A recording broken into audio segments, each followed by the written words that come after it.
Hello everyone, welcome to Rankers JEE. This is Amul Ojha and dear students, advance के preparation के point of view से आज फिर से हम लोग एक अच्छा सा प्रॉब्लम लेके आए हैं। इस प्रॉब्लम में भी कुछ बेसिक कंसेप्ट्स इन्वॉल्व होने वाले हैं और ये प्रॉब्लम वैसे एट वंस देखने में थोड़ा सा मुश्किल लग सकता है, लेकिन विश्वास करिए कि फिजिक्स के ज़्यादातर प्रॉब्लम्स अगर हमारे बेसिक्स क्लियर हैं, फॉर्मूले याद हैं और जो भी कंसेप्ट हमें यूज़ करना है उन पे अगर हमारी ठीक ठाक प्रैक्टिस है तो फिजिक्स में जनरली कोई टफ प्रॉब्लम नहीं होता।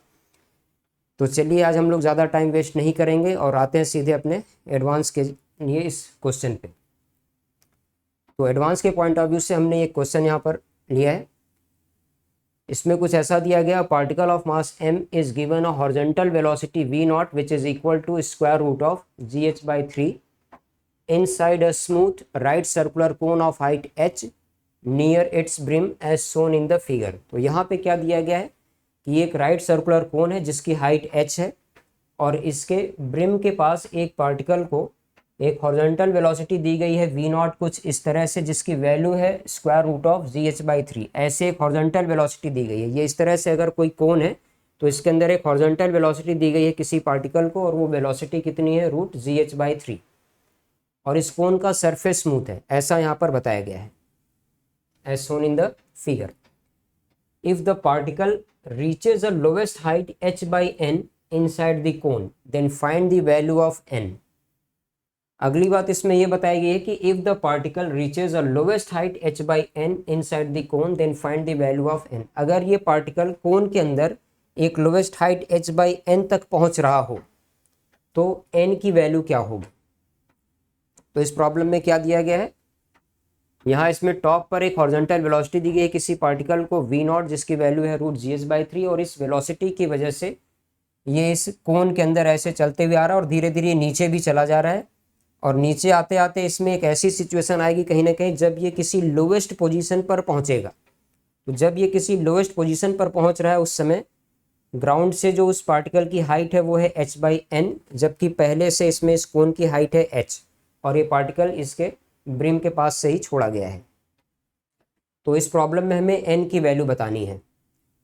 तो ये प्रॉब्लम अपने आप में काफ़ी अच्छा प्रॉब्लम है और ये काफ़ी इंटरेस्टिंग भी है। इसको सॉल्व करने के लिए जो बेसिक कंसेप्ट हमें यूज़ करने हैं उसके लिए अभी पिछले 1-2 लेक्चर में जिस तरह से हम लोगों ने एंगुलर मोमेंटम कंजर्वेशन का यूज़ किया है, यहाँ पर भी एंगुलर मोमेंटम का ही यूज़ करना है। एंगुलर मोमेंटम का यूज़ किस तरह से करना है, जैसे हम लोगों ने लास्ट वाले क्लास में या लास्ट वाला जो हमने एग्जाम्पल लिया था उसमें हम लोगों ने कुछ ऐसा देखा था कि अगर इस तरह से कोई एक्सेस है और यहाँ से स्ट्रिंग से कनेक्टेड कोई ऑब्जेक्ट है और इसका वेट हम लोग ऐसे दिखाते हैं वर्टिकली डाउनवर्ड, स्ट्रिंग से जाने वाला टेंशन T इस तरह से और यहाँ पर ये है एक्सेस ऑफ रोटेशन।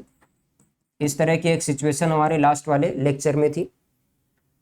तो इस एक्सेस के अबाउट इसमें टेंशन T का टॉर्क नहीं मिल रहा था क्योंकि ये टेंशन T वाला जो लाइन ऑफ एक्शन है वो एक्सेस को इंटरसेक्ट करता है और इसके साथ ही साथ जो mg फोर्स है, mg वाले फोर्स का लाइन ऑफ एक्शन क्या है, एक्सेस के पैरेलल। तो अगर एक्सेस के पैरेलल कोई फोर्स होता है तो उसका भी टॉर्क अबाउट एक्सेस नहीं आता है। और उस केस में हम लोगों ने इसमें जब दोनों टॉर्क जीरो हो गए थे, सारे फोर्सेस का टॉर्क जीरो हो गया था, तो एंगुलर मोमेंटम कंजर्व करा लिया था।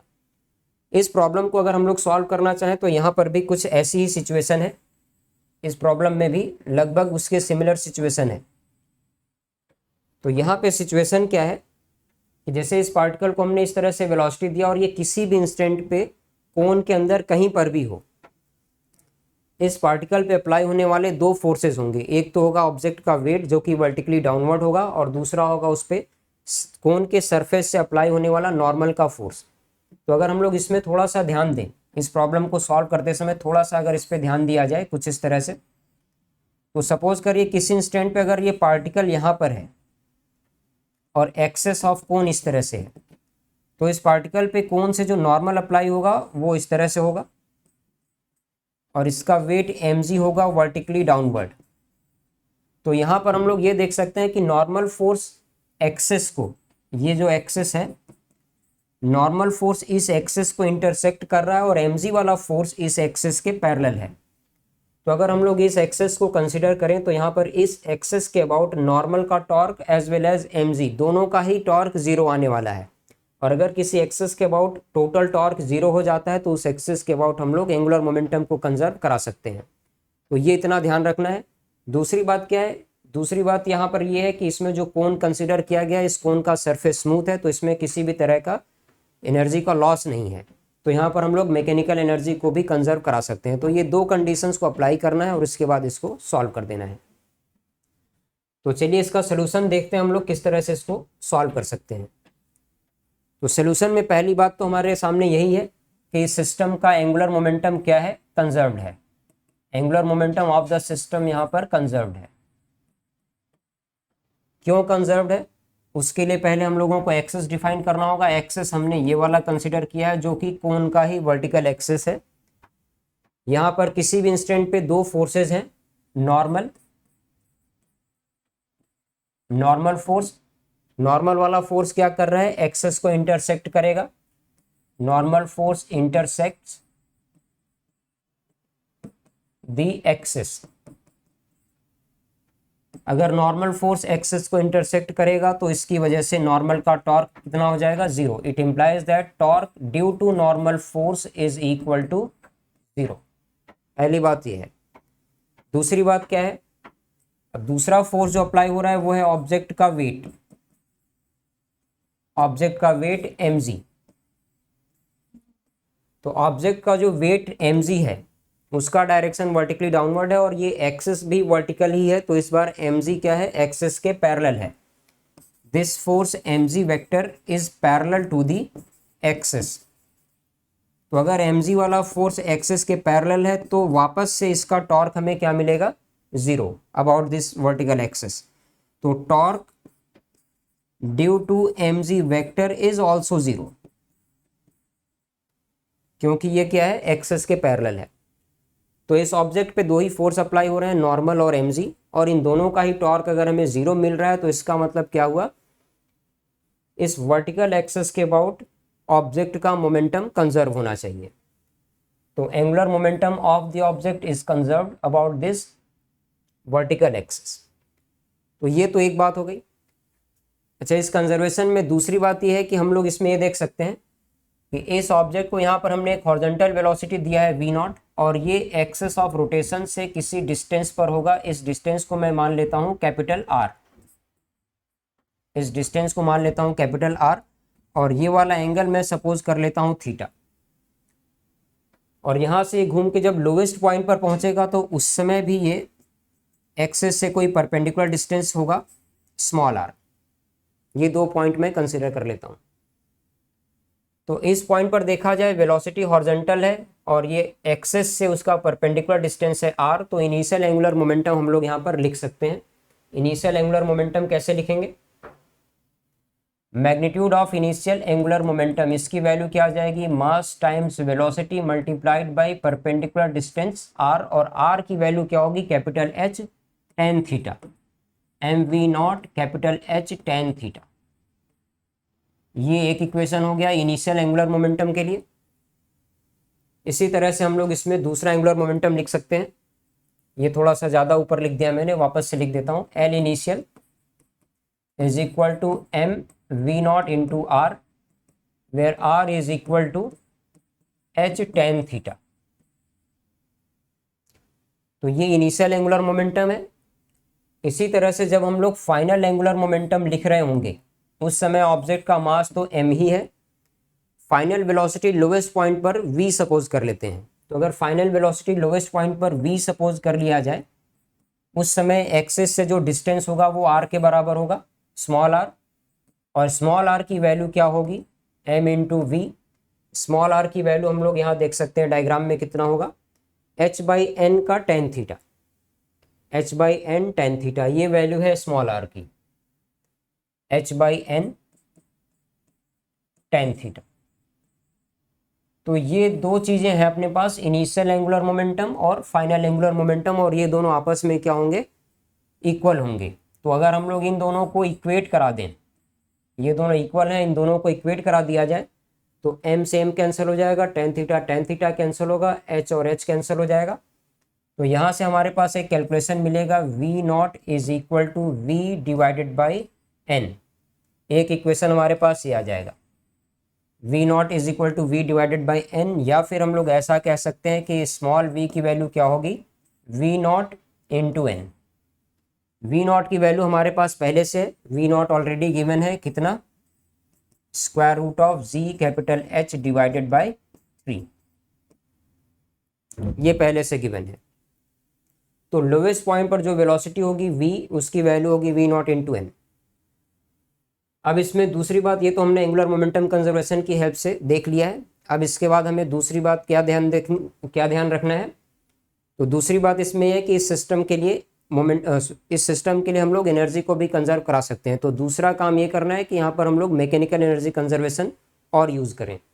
मैकेनिकल एनर्जी कंजर्वेशन को अगर हम लोग यूज़ करें तो उसके लिए इसमें पोटेंशियल एनर्जी में जितना लॉस होगा, काइनेटिक एनर्जी में उतना ही गेन होगा। इस बेसिस पे हम लोग सॉल्व कर सकते हैं। लेकिन पोटेंशियल एनर्जी में अगर हमें लॉस देखना है तो ऑब्जेक्ट वर्टिकली कितना नीचे चला गया है ये देखना होगा। तो पहले ऑब्जेक्ट की हाइट क्या थी, कैपिटल एच, और अब हाइट है एच बाई एन, तो वो नीचे कितना गया, h minus h by n. इस तरह से अगर हम लोग loss in gravitational potential energy लिखना चाहें तो क्या लिखेंगे, loss in gravitational potential energy is equal to m g into h minus h by n, h minus h by n. ये ग्रेविटेशनल पोटेंशियल एनर्जी का लॉस है।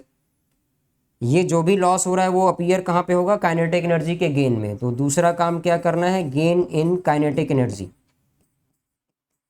काइनेटिक एनर्जी में कितना गेन हुआ ये कैसे पता चलेगा, गेन का कैलकुलेशन फाइनल माइनस इनिशियल से देखना होगा। तो फाइनल काइनेटिक एनर्जी अपने पास क्या है, हाफ एम वी स्क्वायर, जबकि इनिशियल काइनेटिक एनर्जी कितनी थी, हाफ एम वी नॉट का स्क्वायर,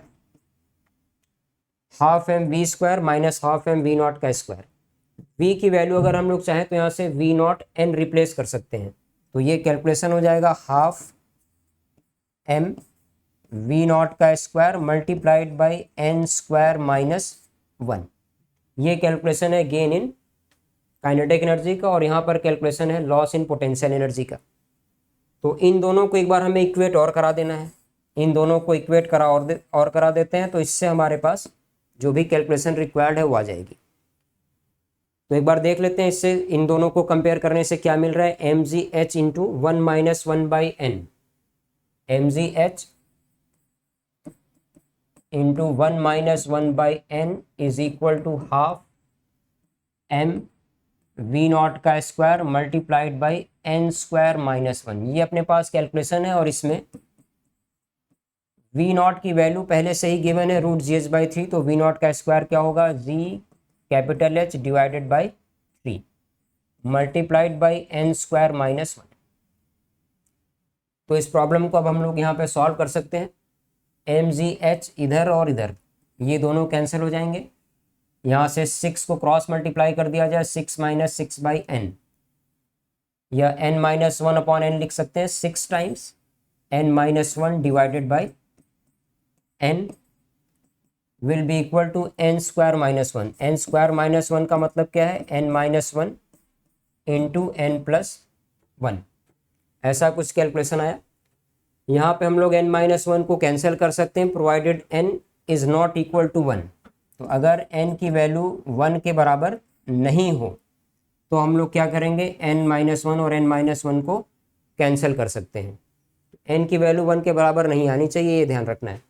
इन दोनों को हमने कैंसिल कर दिया, n को यहाँ क्रॉस मल्टीप्लाई कर लेते हैं तो एक इक्वेशन मिल जाएगा, n square plus n minus 6 is equal to 0। ये एक n में क्वाड्रेटिक इक्वेशन हो गया। इसको स्प्लिट करके सॉल्व कर सकते हैं। इसको स्प्लिट करना हो तो आ जाएगा n plus 3n minus n plus 3n minus 2, n plus 3n minus 2n minus 6 is equal to 0। ऐसा कुछ कैलकुलेशन आ रहा है इसमें। तो इसको अगर हम लोग सॉल्व करें, n माइनस 1 n प्लस 1, इसको सॉल्व करके देख लेते हैं। इन दोनों में से n कॉमन किया, n plus 3 minus 2 n plus 3 equal to 0। तो n की वैल्यू यहाँ से 2 आनी चाहिए, n की वैल्यू 2 आ जाएगी। दूसरी वैल्यू है n is equal to minus 3, तो ये एक्सेप्टेबल नहीं है, ये एक्सेप्टेबल नहीं है। और n की वैल्यू 1 नहीं आनी चाहिए थी, वो नहीं आ रही है। तो ये ओवरऑल कैलकुलेशन है। एक बार वापस से इसको हम लोग वेरीफाई कर लेते हैं, कैलकुलेशन देख लेते हैं कहीं पे कोई मिस्टेक नहीं हुई हो।